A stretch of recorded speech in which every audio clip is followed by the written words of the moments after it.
Hello, আমি দিশা। সেদিন সন্ধেবেলা ছিল আমাদের একটা বিয়ে বাড়ি।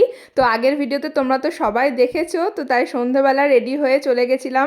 আর সামনেটা অসাধারণ সাজিয়েছিল, খুব ভালো লাগছিল দেখতে। আর আমরা গেছিলাম সেই মাত্রই কনের যাত্রী ঢুকেছিল, তাই প্রচণ্ড ভিড়ও হয়ে গেছিলো সামনেটা। আর যার সাথে বিয়ে হচ্ছে আমাদের পাড়া হিসেবেও নিমন্ত্রণ ছিল, আবার যে মেয়েটার সাথে বিয়ে হয়েছে সে আমার বান্ধবী ছিল। তো বান্ধবী রিসেপশন পার্টি সেটা হিসেবেও নেমন্তন্ন ছিল আমার।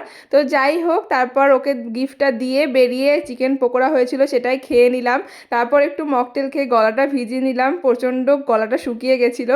আর যাই হোক, তারপর দেখতে দেখতে কন্যাযাত্রীগুলো একটুখানি দেখলাম, দেখে আমরা প্যান্ডেলে বসে পড়েছি, না হলে অনেকটা দেরি হয়ে যেত খেতে। আর প্রথমেই মেনুতে ছিল চিকেন সাটে, অসাধারণ হয়েছিল খেতে, একদম সসটা হালকা দেওয়া ছিল আর প্রচণ্ড সফট ছিল চিকেনটা, খুব ভালো লাগছিল। তারপর হয়েছিল বিয়েবাড়ি শীতকালের মটরশুঁটির কচুরি আর সাথে চানা মশলা, খুব সুন্দর হয়েছিল দুটোই, আর এই কম্বিনেশনটা খুব ভালো লাগে খেতে। আর আজকে শোস্টপার হয়েছিল পোলাও সাথে মটন কষা, খুব ভালো লাগছিল খেতে, আমার সব পছন্দের পিসগুলোই পড়েছিল, অসাধারণ হয়েছিল খেতে।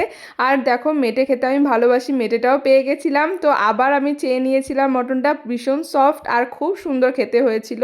আর অনেক দিন পর একদম জমিয়ে খাসির মাংস খেলাম যাকে বলে, খুব ভালো হয়েছিল রান্নাগুলোর প্রতি কটা। তারপর ছিল চাটনি, সাথে পাঁপড়, তার সাথে রসগোল্লা, সন্দেশ, পান আর আইসক্রিম তো স্টলেতেই ছিল। তো প্রতি কটা খাবার অসাধারণ হয়েছিল, আর রসগোল্লাটা দারুণ সফট ছিল, আর সন্দেশটাও ছিল একদম গুড়ের, খুব ভালো লাগছিল খেতে। তো আজকের ভিডিওটা এতটুকুই। কেমন লাগলো আজকের ভিডিওটা কমেন্টে জানিও, ভালো লাগলে একটা লাইক করে দিও।